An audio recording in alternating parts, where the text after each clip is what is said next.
Bonjour à tous, j'espère que vous allez excellemment bien. On se retrouve pour parler de télévision, pour parler de médias. On va faire le débrief comme je l'avais annoncé lors des débriefs au niveau des audiences. On va faire une analyse, un décryptage, un bilan de l'émission Pop Show qui a été diffusée samedi soir, qui a fait 1,7 million, entre 1,7 million et 1,8 million en termes de téléspectateurs. C'était 10% de part de marché.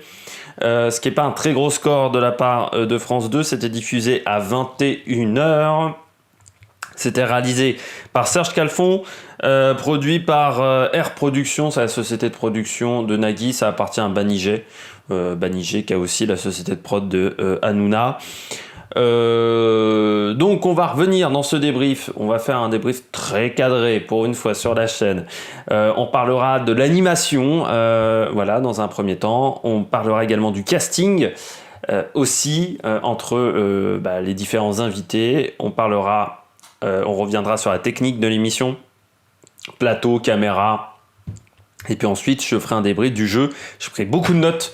Donc ça va être, je pense, une vidéo un petit peu longue. On va faire aux alentours de 20 minutes, 20-25 minutes pour cette vidéo. Donc c'est parti tout de suite avec l'animation. Qu'est-ce que j'ai pensé de l'animation de ce jeu Donc c'était Nagui et Valérie Beg, hein, les deux animateurs de l'émission. Du côté de Nagui, il fait le taf. Après, c'est pas non plus incroyable. Moi, Nagui, je suis pas... je suis plus un fan de Nagui, c'est-à-dire que moi j'avais bien aimé le Nagui à l'époque Interville, dans les années 2005 à 2006, j'aimais plutôt bien Nagui, la manière de faire. J'ai un peu plus de mal vraiment depuis 3-4 ans avec son côté je fais la morale à tout le monde et ce genre de choses. Là, il y a eu l'avantage, c'est qu'il n'a pas fait de morale, il s'est juste concentré à animer son jeu. Par exemple, quand il y a eu l'oiseau et l'enfant de Marie-Myriam, il n'a pas raconté l'histoire une 15e fois de l'oiseau et l'enfant de Marie-Myriam. Comme il le fait à chaque fois, normalement, dans N'oubliez pas les paroles. Il n'a pas tenté de ramener sa science à chaque fois dans l'émission. Et ça, j'ai plutôt bien aimé. Malgré tout, après, je trouve que, par exemple, dans La Fureur du samedi soir, parce que cette émission... on se rapporte toujours à une émission qui ressemble à Pop Show. C'était La Fureur du samedi soir, qui était bien meilleure à l'époque des souvenirs que j'avais. Dans mes souvenirs, Arthur était meilleur. À l'époque, j'avais 5-6 ans, hein, La Fureur du samedi soir. Hein. Donc, j'avais, même si j'ai une bonne mémoire, j'ai le souvenir, des fois les souvenirs nous trompent, j'avais l'idée que Arthur avait plutôt bien animé ce jeu-là et que c'était un peu plus punchy au niveau de l'animation. Tu vois, c'était... pas juste, je me contente de lire les questions et de faire 2-3 vannes. C'était un peu au-dessus.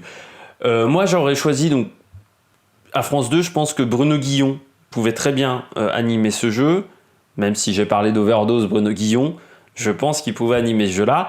Et moi, j'aurais même plutôt choisi une femme, j'aurais choisi Daphné Burki, parce que Daphné Burki a un côté un petit peu tata des glingos, et que dans un jeu basé sur la musique, enfin même si vous allez voir qu'on a entendu assez peu de musique dans ce jeu et que ça a été un des problèmes, je trouve que Daphné Burki, c'est un peu... ça marchait bien pour ce jeu-là, et puis elle représente bien la culture pop, avec son look.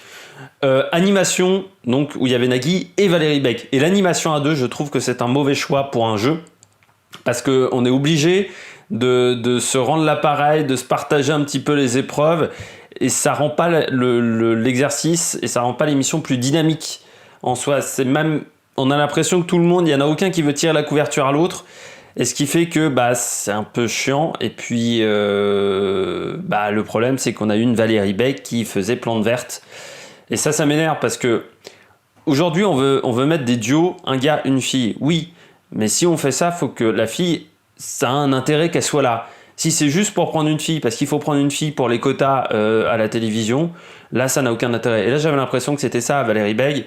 Elle pouvait présenter l'émission seule. Pourquoi on lui a mis Nagui dans les pattes? Au final, j'ai trouvé qu'elle servait de plante verte les 3/4 du temps dans l'émission. Après, moi, sur l'animation de Valérie Beg, au départ, je n'avais pas décidé d'être très méchant sur l'animation de Valérie Beg. Mais j'ai trouvé quand même que... Bon, elle lit énormément le prompteur, mais c'est une jeune animatrice, et... quand c'est les premières fois, on lit beaucoup le prompteur.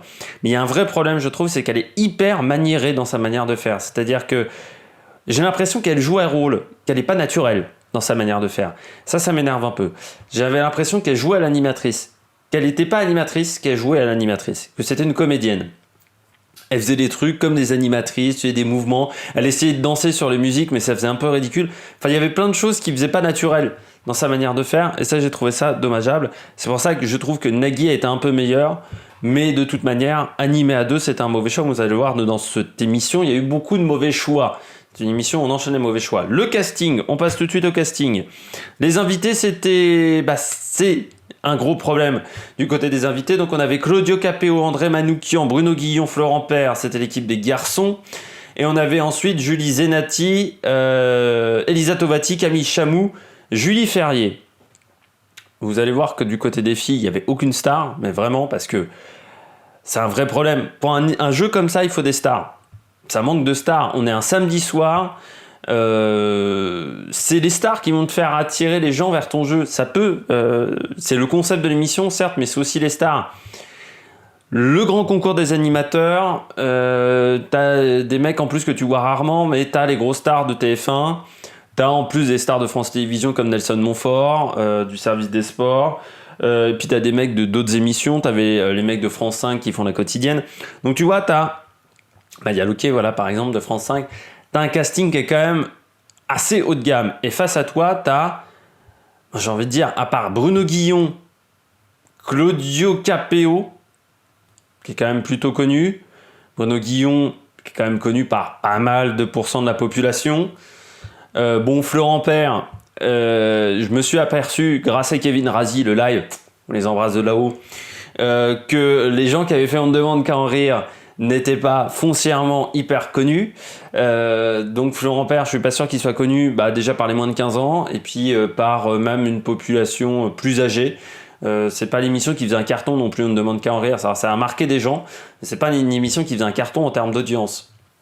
Et puis André Manoukian, ça reste Dédé Manoukian, ça reste la nouvelle star. Mais déjà, dans un jeu, André Manoukian, c'est quand même quelqu'un qui est tellement perché que c'était une mauvaise idée, parce qu'il est tout le temps à l'ouest. C'est comme si tu mettais, je sais pas moi, Stéphane De Gros dans Vendredi tout est permis, ou Philippe Catherine. Philippe Catherine dans un jeu, André Manoukian, ça fait un petit peu partie de ces personnes-là. C'est-à-dire le foot dans un jeu était une mauvaise idée, il est tout le temps à l'ouest, il est tout le temps barré. Et puis du côté des filles, il n'y avait aucune star. Julie Zenati, alors Camille Chamou, j'ai dû regarder, je savais pas trop qui c'était, Camille Chamou, je savais que c'était une actrice, mais alors fallait pas me demander plus. Et c'est vrai qu'elle n'a pas fait non plus grand chose dans sa carrière. Elle a fait 2 films en tant que scénariste, c'était Les Gazelles et Rupture pour tous. Les Gazelles, ça fait pas mal un beau succès. Par contre, Rupture pour tous, pas souvenir que ça a fait quelque chose. Elle a fait quelques émissions, elle a fait Clem. Mais c'est pas non plus incroyable. Puis elle a fait des pièces de théâtre, mais dont une mise en scène par Laurent Baffy. Ça reste quand même pas la personne la plus connue. Julie Ferrier, elle passe tout le temps à la télévision, alors que, grosso modo, je peux même pas te dire un spectacle. J'ai jamais vu un spectacle de Julie Ferrier, mais j'ai l'impression qu'elle est c'est un peu Jean-Claude Lourdos au bout d'un moment. Donc ça m'emmerde. Parce que pendant l'émission, c'était un peu Jean-Claude Lourdos, et puis Julie Zenati, c'était le début des années 2000, mais depuis, il n'y a plus grand-chose. Elisa Tovati, à part son hit avec Tom Dice, il n'y a plus grand-chose non plus. Donc il manquait des grosses stars, surtout quand en face sur TF1, t'as le grand concours des animateurs, où t'as un peu des poids lourds. Ça pose problème, parce que c'est ce qui attire les gens aussi, les castings dans les émissions. Et si t'as pas des grandes stars, plus Valérie Bègue, qui est une personnalité quand même légèrement clivante, c'est déjà compliqué pour attirer du monde dans l'émission. Et oui, et on a attiré peu de personnes au départ. Donc déjà, t'as du mal à attirer des gens. Et ensuite, t'as du mal à les garder, mais ça, c'est à cause d'un autre problème. Du côté du plateau, et de l'émission en elle-même, du côté de la réalisation. Moi, le plateau, les candidats étaient très écartés les uns des autres, mais c'est dû aux mesures de distanciation physique. Alors, l'avantage, c'est qu'entre les candidats, il n'y avait pas de mur de plexiglas, parce que je trouve que c'est très moche à l'écran, le plexiglas. Par contre, entre les musicos, il y avait des barrières de plexiglas, mais c'est vrai que les musicos étaient très écartés, donc je suis pas sûr qu'il y avait un intérêt de foutre des barrières de plexiglas entre les musicos. Donc ceux qui font de la musique, les musiciens, c'est comme ça qu'ils les appellent Nagui. Moi, j'ai trouvé qu'il y avait des gros soucis au niveau affichage, on savait jamais le score, fallait attendre la fin des épreuves, que Valérie Bègue fasse le point sur les scores pour connaître à combien on était. Donc c'était assez assez dommageable, quoi. On est sur un plateau télé. Le visuel est très important dans un jeu. Si on comprend pas ce qui se passe visuellement, c'est mort pour un jeu.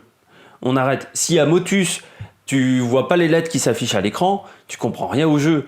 Dans Attention à la marche, les poteaux qui s'affichaient, je crois que c'était les poteaux qui s'affichaient en bas de l'écran là, qui étaient tes vies en fait. Visuellement déjà c'était marrant, ça avait été bien réalisé. Et puis si tu les vois pas, bah tu sais pas ce qui se passe à l'écran. Pareil sur la pyramide des gains qui veut gagner 10 millions. Si tu vois pas les questions à afficher, le visuel est très important dans un jeu. Et là visuellement, on avait toujours la même lumière, c'est-à-dire que même quand il y a la finale avec Bruno Guillon, c'est toujours la même lumière sur le plateau. Ça, c'est un problème. Donc, il veut gagner des millions. Au fur et à mesure que le jeu avance et que la tension augmente sur chaque question, la lumière s'assombrit de plus en plus. Ça se voyait beaucoup à l'époque de Jean-Pierre Foucault, ça se voit un peu moins maintenant, mais la lumière s'assombrit énormément. Et ça apporte un petit peu ça apporte cette tension au jeu. Le visuel est hyper important. Et là, ils ont raté le visuel, je trouve. Les buzzers étaient inutiles. C'est-à-dire qu'il y avait tout le temps les buzzers sur la table, ce qui est pas très beau en buzzer, et en plus on s'en est servi très peu de fois, et en plus dans les jeux où il y avait le buzzer, et bah ça trichait dans tous les sens, donc de toute manière ils utilisaient quasiment pas le buzzer. Et puis la sono, qui était pas exceptionnelle aussi à un moment, j'ai trouvé que, en fait c'était pas la sono de l'émission, en elle-même, enfin de ce qui se passait entre les différents joueurs, mais j'ai trouvé que quand il y avait les chanteurs, avec les musicos, et ben on avait du mal à entendre parfois ce qui se passait, ce qu'ils chantaient.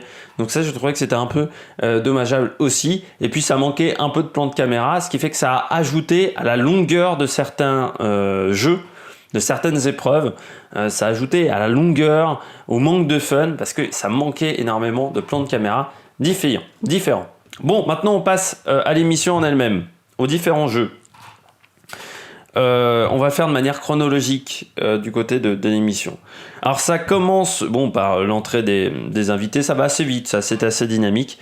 Puis on arrive avec le premier jeu. Alors déjà, premier problème, ça s'appelle le medley lait. Bon ok, ils ont mis des noms au jeu.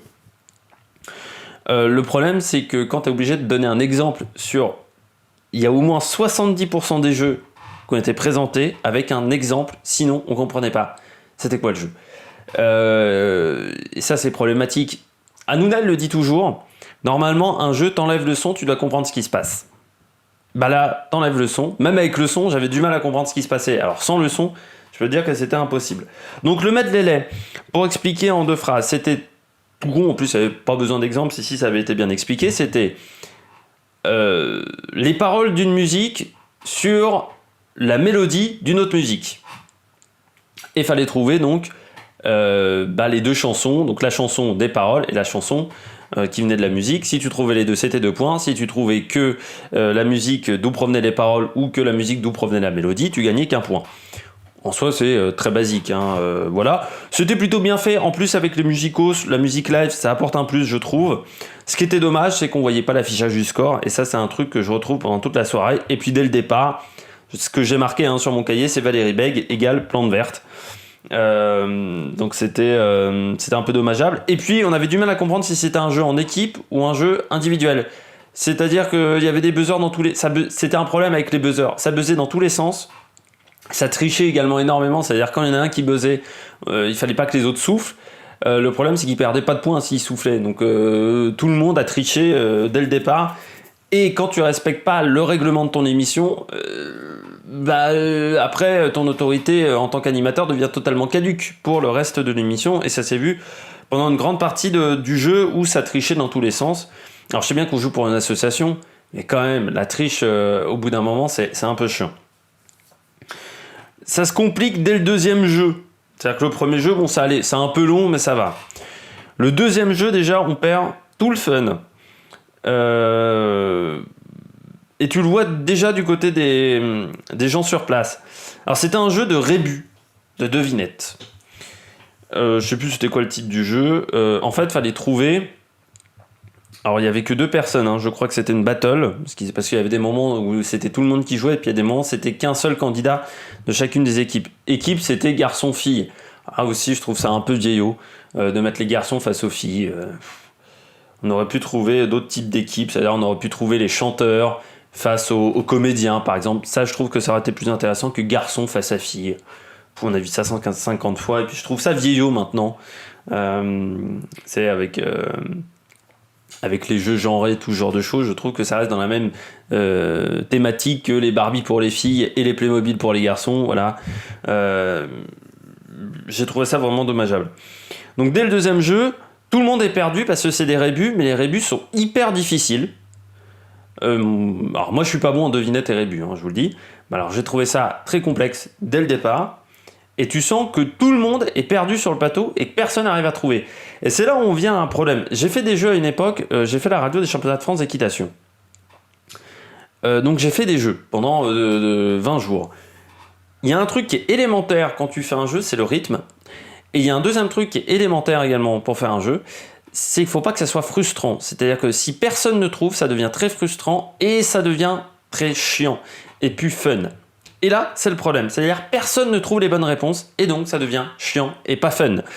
Et tout le monde en plus est perdu sur le plateau et j'ai l'impression qu'il n'y a pas de fun parce que tu t'aperçois qu'il y a un moment, il y a un plan sur Florent Père, tu as l'impression vraiment qu'il se fait chier. Pareil pour Elisa Tovati, tu as l'impression qu'elle se demande ce qu'elle fout là. Donc voilà, il y a un moment comme ça qui est très compliqué.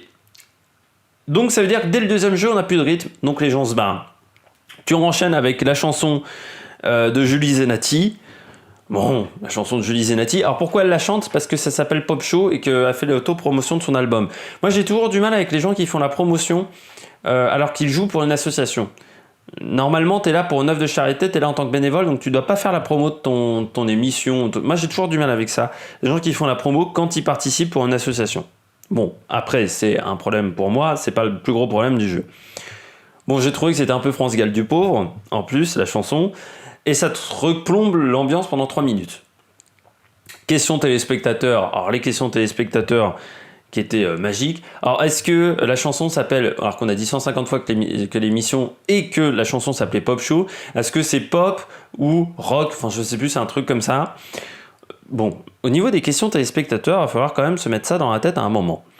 Si c'est pour poser des questions à la con, autant ne pas mettre de questions. C'est pas obligatoire d'avoir des questions téléspectateurs. Je sais bien que ça permet de rapporter de l'argent, mais dans ce cas-là, dites aux gens, appelez tout de suite, donnez un chiffre entre 1 et 100, et puis voilà, si vous avez trouvé le chiffre mystère, vous serez tiré au sort à la fin de l'émission.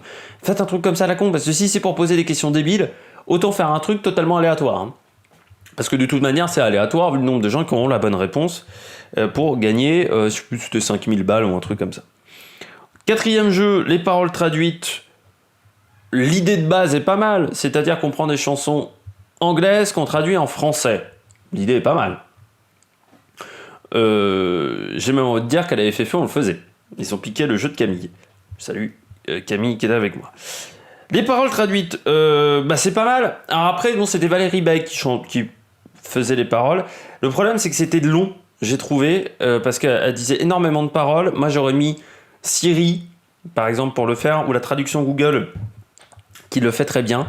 C'est ce qu'on faisait à la FFE. On mettait la traduction de Google, c'est la voix un peu robotique, qui chantait les paroles, comme ça, ça c'est gagné du temps. Là, j'ai trouvé que c'était très très lent, et qu'à la fin, ça manquait de fun, parce qu'il y avait trop de chansons, trop de paroles traduites, et qu'en plus, à chaque fois, on demandait aux musicos de confirmer en chantant la chanson en anglais. Donc, c'est-à-dire que tu avais, par exemple, 20 secondes de chansons, donc des paroles parlées par Valérie Beck. Ensuite, donc, y en a un qui donnait la bonne réponse, ça trichait dans tous les sens. Bon, donc ça mettait 5 ou 10 secondes pour trouver la bonne réponse.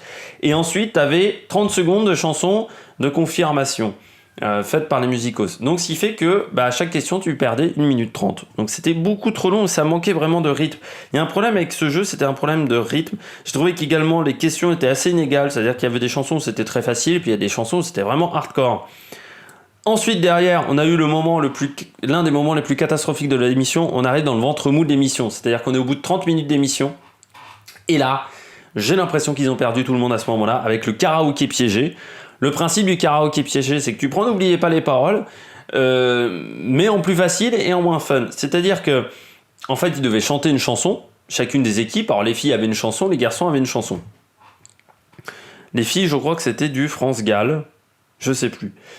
Et en fait, les paroles étaient marquées sur l'écran, mais ils avaient mis des petits pièges. Il y avait 2 pièges par personne. Sauf que les pièges, alors autant du côté des garçons, tu les trouvais très facilement, du côté des filles, c'était un peu plus difficile. Et puis c'est surtout qu'on a des gens qui voulaient pas chanter. Et ça, c'est toujours le problème. Ça m'a rappelé mes cours de... C'était les cours de musique. Mes cours de musique en 3e, qui avaient lieu de 8h à 9h. C'est avec les fameux contrôles de flûte et les moments où tu devais chanter. Et on a tous fait ça pendant les cours de musique, c'est-à-dire que t'as 2 couillons qui chantent et tout le monde fait semblant de chanter parce que personne n'a envie de chanter et qu'on se fout de sa gueule. Et bah là, j'ai eu le même problème. C'est-à-dire que Judy Ferrier ne voulait pas chanter, André Manoukian a fait du slam, qui d'autre n'a pas vraiment joué... Elisa Tovati n'était pas du tout dans le rythme. Donc et puis Florent Père chantait un peu faux, mais encore il l'a fait à fond, Florent Père. Donc j'ai les oreilles qu'on saignait. Ça a duré très longtemps parce qu'il faisait la musique quasiment en entier. Donc ça durait 3 minutes 30 de musique. Donc ce qui fait que les 2 musiques assemblées, ça fait plus de 6 minutes d'épreuve. Et j'ai l'impression que c'est à ce moment-là qu'on a perdu les gens. Avec Julie Ferrier, donc en plus Julie Ferrier, t'es pas la personne la plus connue de l'émission, et en plus t'es pas foutu de te donner à fond pour l'émission. J'ai trouvé que c'était un peu ridicule de ce côté-là. C'était donc une mauvaise idée, ce jeu-là. Et on enchaîne avec une autre mauvaise idée, le shuffle. Alors le shuffle, je vais essayer de vous l'expliquer facilement parce que tellement les mecs ont été bourrés quand ils ont prévu ce jeu-là. Là j'étais déjà au bout de ma lie. Faut savoir que je l'ai regardé en 2 fois l'émission, tellement c'était dur. Le shuffle, comment vous expliquer ? C'est des mots mélangés, c'est-à-dire que vous aviez des mots qui apparaissaient à l'écran qui étaient mélangés, c'était des paroles d'une chanson, il fallait retrouver le titre de la chanson. C'était chiant. C'était très chiant, et en plus, donc comme le titre de l'épreuve n'indiquait absolument rien, il fallait donner des exemples, et tu sentais que tout le monde était perdu, et que c'était très compliqué pour trouver les paroles. On entame le jeu numéro 7, qui était également une mauvaise idée. C'est-à-dire que là, l'épreuve 5, l'épreuve 6, l'épreuve 7, ce sont des mauvaises idées. C'est-à-dire que tu as 30 minutes de mauvaises idées. C'était le jeu des pochettes d'albums. Et là, je me suis dit, mais à quel moment il y a un mec qui s'est dit, tiens, ça c'est fun, et surtout, ça va être facile pour les gens. Ça va pas être frustrant pour les gens à regarder. Surtout que normalement, un jeu comme celui-là, tu dois pouvoir t'amuser dans le public. C'est-à-dire que moi, quand je regarde, je suis téléspectateur, je dois pouvoir m'amuser. Les pochettes d'albums. Qui connaît les pochettes d'albums ? Ils sont 3 au monde. Donc il y a Bruno Guillon, il y a Éric Jean-Jean et il y a Philippe Manœuvre. À part les spécialistes musicos, personne ne connaît les pochettes d'albums. Et donc là, l'idée, c'était, il y avait des erreurs dans les pochettes d'albums, fallait retrouver les erreurs en les entourant, en les faisant comme ça. Ça me rappelait... Il y avait un jeu qu'ils avaient diffusé, présenté par Olivier Mine, qui avait fait un four les samedis après-midi. Je sais plus c'était quoi le titre. Où il fallait retrouver des détails dans une image qui était fausse, dans des tableaux, des trucs comme ça. C'était très chiant à regarder, c'était mou du slip et c'était très dur. C'était donc un peu de l'aléatoire. Là c'était pareil, c'est-à-dire que c'était très chiant. Comme les gens savaient pas, les candidats ne savaient pas où étaient les erreurs, ils mettaient un petit peu n'importe quoi. C'est-à-dire qu'à la fin, c'était devenu n'importe quoi. Et il y avait des erreurs. Il y avait la pochette d'une pochette d'album de Céline Dion. Il fallait trouver que donc ils avaient inversé l'image et qu'il y avait que le mot qu'ils avaient marqué sur son polo, c'était pas ce mot-là. Voilà, il y a un moment, il faut arrêter de déconner, les mecs. C'était beaucoup trop dur, ce jeu-là. Ensuite, il y avait la suite des paroles. Donc, c'est-à-dire qu'il y avait des paroles qui étaient affichées à l'écran. Fallait donner, c'était quoi le titre de la musique ou un truc comme ça. C'était pas hyper fun non plus. Ensuite, c'est là où ça commence à retrouver un petit peu du rythme. C'est la fin de l'émission, c'est-à-dire les 30 dernières minutes de l'émission. T'as déjà ce que j'ai appelé le photobombe. C'est-à-dire que t'avais un candidat qui mettait sa tête sur un cercle en métal, et en fait derrière il y avait une photo qui était détourée sur Photoshop, et il devait donc trouver qui était le personnage qu'elle représentait. Ça faisait un peu comme ta mère en slip ou des trucs comme ça, tu vois, où tu mets un post-it sur la tête et tu dois découvrir, oui, je suis Jacques Chirac, mais tu sais, alors là il y avait des mots que tu pouvais pas utiliser. Ça, je trouvais que c'était pas mal, c'était assez fun. Le problème, c'est que ça manquait encore de rythme. Et ça, pendant toute l'émission, c'est-à-dire que c'était beaucoup trop long. Les transitions étaient beaucoup trop longues aussi, je trouve. Et puis derrière, on avait des mimes. Il fallait mimer les titres de chansons. Ça, c'était pas mal. En plus, ils ont pris Florent Père du côté des garçons. Donc, on connaît Florent Père dans Vendredi, tout était permis, tout ça. Donc là, la fin d'émission était un peu meilleure que le début. Le jeu numéro 11, c'était le jeu des contraires. Je peux vous dire qu'avant d'arriver en finale, il y a 11 jeux. Le jeu des contraires, donc voilà, les titres étaient inversés. C'est-à-dire que par exemple, C'était le mardi sous la flotte, c'était en fait le lundi au soleil. Donc ça allait, c'était pas non, ça casse pas trois pattes un canard, mais dans un jeu, les concepts les plus simples sont souvent les meilleurs. Et ça, ils ont oublié de le comprendre. Par contre, là aussi, il y a un moment, il y avait Juliette Armanet dans les titres à trouver. Je veux pas être méchant, mais Juliette Armanet, c'est pas la personne la plus connue au monde. Normalement, ils auraient dû mettre des titres de chansons hyper connues. Et t'avais du Juliette Armanet, à un moment, t'avais Françoise Hardy aussi. C'était pas le titre le plus connu de Françoise Hardy. Les pochettes d'albums, t'avais Velvet Underground. Je pense que 90% des gens savent pas qui est Velvet Underground. T'avais quoi d'autre il y avait et des moments, il y avait des incohérences comme ça.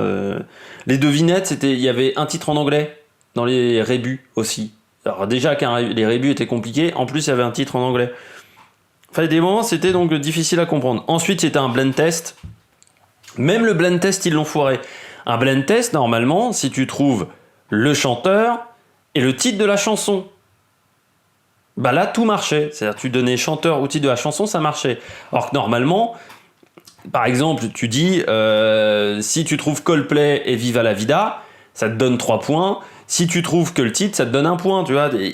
Même ça, c'est des fois, de ce qui fait que tout le monde disait les chanteurs ou les titres de chansons.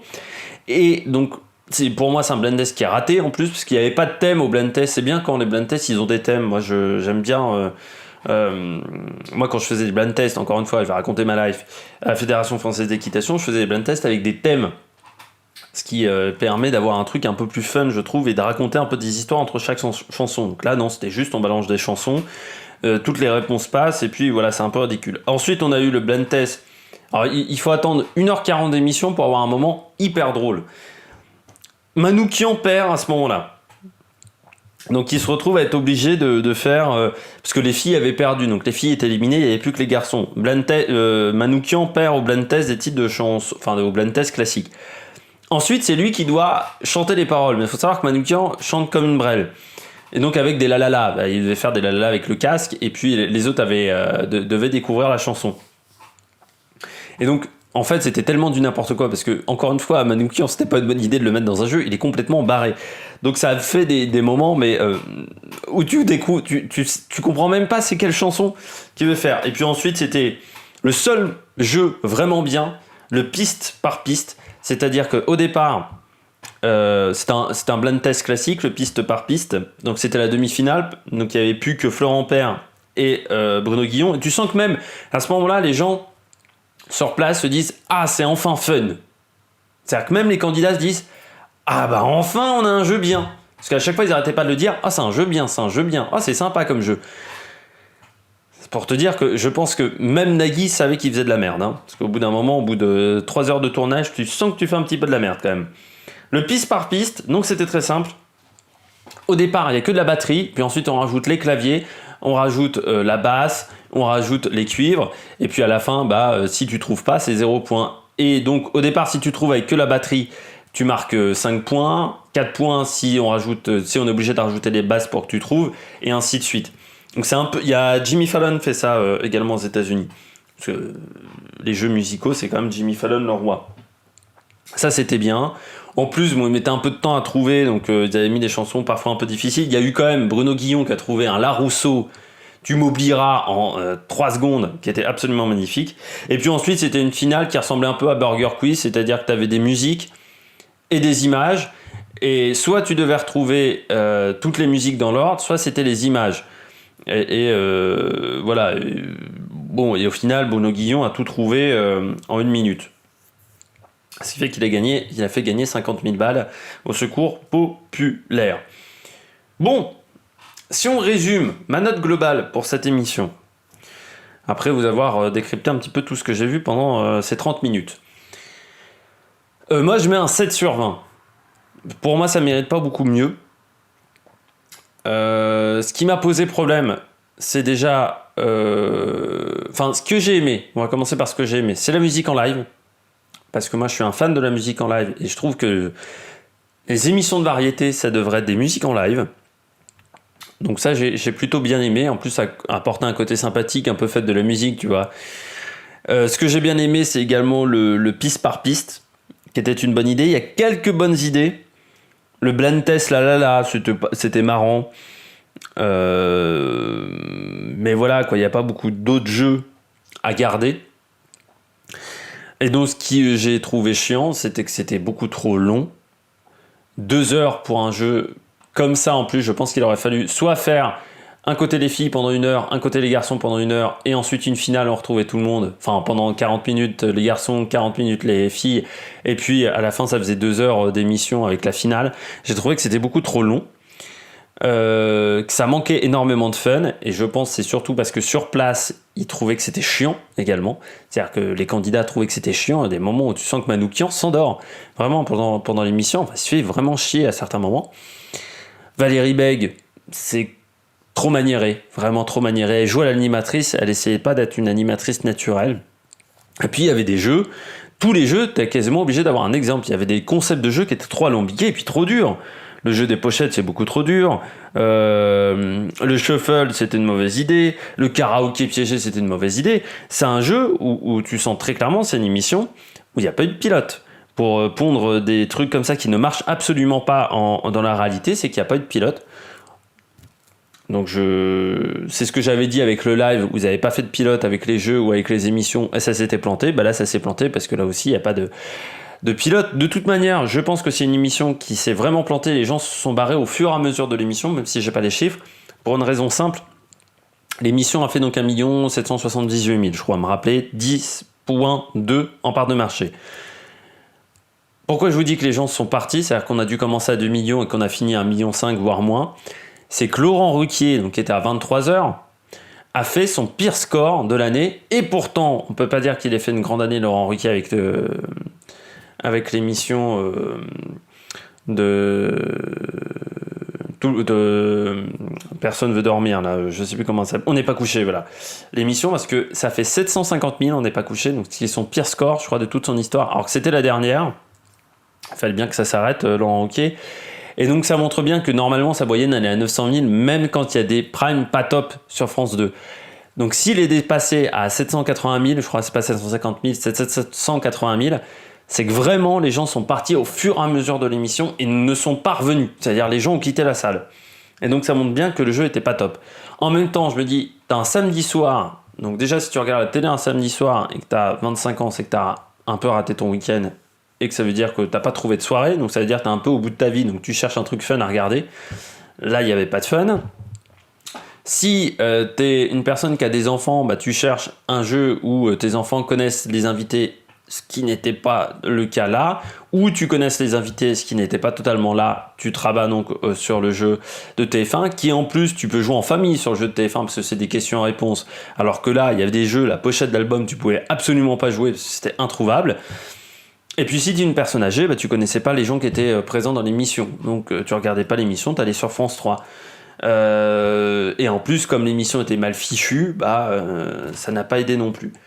Et que c'était beaucoup trop long. Je pense que l'émission aurait dû faire 1h30 et pas 2 heures. 2 heures d'émission, c'était beaucoup trop long. Et c'était une mauvaise idée. Donc 7 sur 20 pour moi, pour Pop Show. J'espère que vous avez aimé cette vidéo. J'avais dit que je devais faire 20 minutes. Au final, j'en ai fait 35. N'hésitez pas à vous abonner à la chaîne. On fera ça, je pense, plusieurs fois. Des débriefs d'émissions. Voilà, en essayant de faire peut-être un peu plus court. N'hésitez pas à vous abonner à la chaîne, n'hésitez pas à réagir dans les commentaires. Et puis nous, on continue sur de nouvelles aventures sur la meilleure production. Allez, ciao ciao!